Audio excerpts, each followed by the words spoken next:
जोहार आप सबों को। अगर आपने मेरे चैनल को सब्सक्राइब नहीं किया है तो फटाफट इसे आप सब्सक्राइब कर दीजिए। आज मैं उरांव समुदाय में भाई बहन के प्रेम का त्यौहार, जिसे भाई भीख या लड्डू खाना कहते हैं, इसके संदर्भ में कुछ बतलाने जा रहा हूँ। ये मेरा ही आर्टिकल है। यह आलेख जून महीने के 2007 ईस्वी में निष्कलंका नामक पत्रिका में छपा था और इसी पत्रिका से मैं आपको कुछ बतलाना चाहता हूँ। भारतीय आदिवासी समुदाय अपनी अनोखी सभ्यता एवं संस्कृति के कारण विश्व में अपनी अलग पहचान बनाए हुए हैं। आमतौर पर लोग आदिवासियों के प्रमुख त्यौहार फगुआ, सरहुल, करम और जितिया से परिचित हैं, किंतु इसके अलावे आदिवासी समाज में कई छोटे छोटे रस्मों रिवाज हैं जो हमें गहरा आध्यात्मिक अर्थ देते हैं। इस ओर आम आदमी का ध्यान कम ही जाता है। ऐसे ही कुछ रीति रिवाजों में उरांव आदिवासियों के एक महत्वपूर्ण रस्म है, त्यौहार है, जो भाई भीख के नाम से जाना जाता है, जिसका शाब्दिक अर्थ है भाई से भीख मांगना। भाई भीख का त्यौहार एक भाई और बहन के प्रेम को और रिश्ते को मजबूत बनाता है। इस त्यौहार को प्रत्येक 3 वर्षों के बाद मनाया जाता है। यह त्यौहार एक गांव से दूसरे गांव तक दावानल की तरफ फैल जाता है, जिसे भाई भीख की हवा भी कहा जाता है। आमतौर पर सभी कामों को निपटाने के बाद इस त्यौहार को जेठ महीने में मनाया जाता है। ग्रीष्म काल में गांव के सभी लोग मिलजुल कर इस त्यौहार की एक निश्चित तिथि निर्धारित करते हैं कि फलना फलना दिन को भाई भीख का कार्यक्रम रखा गया है, और इतना सुनते ही समूचा गांव इसकी तैयारी में लग जाता है। इस दिन शादीशुदा बहनें बोरी या टोकरी लेकर अपने भाई के घर यानी मायके भिक्षाटन के लिए जाती हैं और कहती हैं, बेचारी बहन के कुछो कुछो दे देवा, तोर भगना बछरू मन भूखे प्यासे अहें। यह भिक्षाटन महज नाटकीय होता है, इसलिए औपचारिकता के रूप में भाई लोग बड़े प्रेम से बहन को कुछ अनाज दे देते हैं।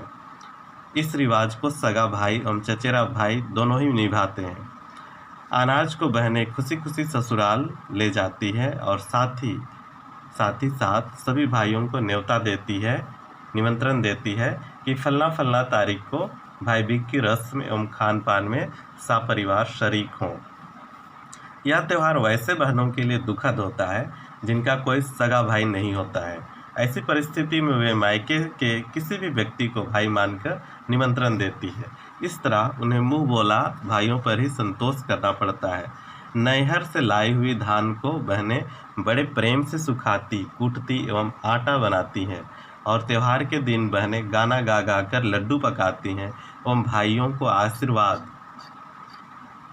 एवं दुआएं देती हैं। इस तरह पकवान भाई बहन के प्रेम से सराबोर रहता है।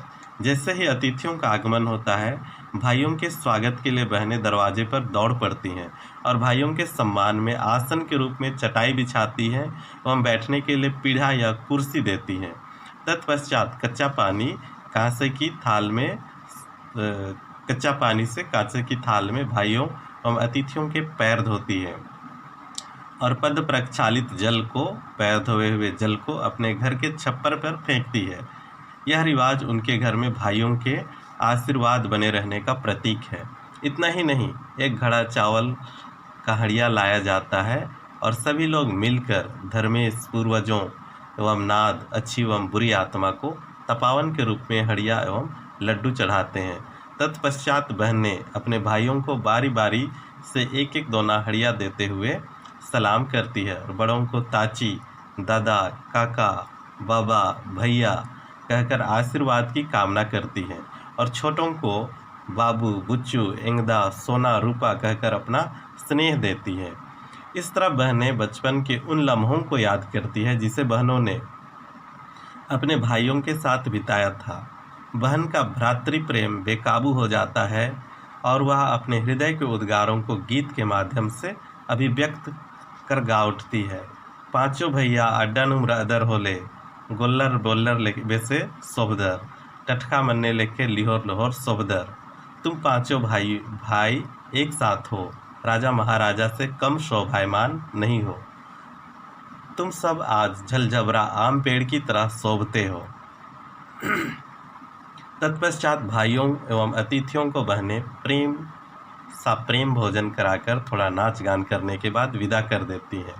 इस त्यौहार की उत्पत्ति पर विचार करने से ऐसा प्रतीत होता है कि बहनों को घोर विपत्ति से गुजरना पड़ा होगा। वह असहाय थी, भूखमरी की घड़ी थी। ऐसी विषम परिस्थितियों में भाई लोग ही एकमात्र सहारा थे। एक कहावत है, भाई ले भरोस खेत ले खरियान। जिस प्रकार खलिहान खेत से उम्मीद करता है, उसी प्रकार भाई से बहनें बहुत उम्मीद करती हैं। और इस त्यौहार का उद्देश्य है सुख दुख में भाई बहनों के बीच आदान प्रदान एवं एक दूसरे के दुख सुख में काम आना। भिक्षा के रूप में बहनें भाइयों से स्नेह की याचना करती हैं। ऋण वरण सुरक्षा संकट आदि में सहायता की भी उम्मीद करती हैं। और प्रत्युत्तर में बहनें अपने स्नेह को अपने भाइयों के प्रति हृदय के उद्गार को पकवान, पैर धोने, स्वागत, मान सम्मान आदि से अभिव्यक्त करती हैं। तो आज हमारे लिए एक चिंतन है, आज हमारे घर परिवार में हमारे भाई बहनों के संबंध कैसा है, मधुर संबंध है या कटु संबंध है।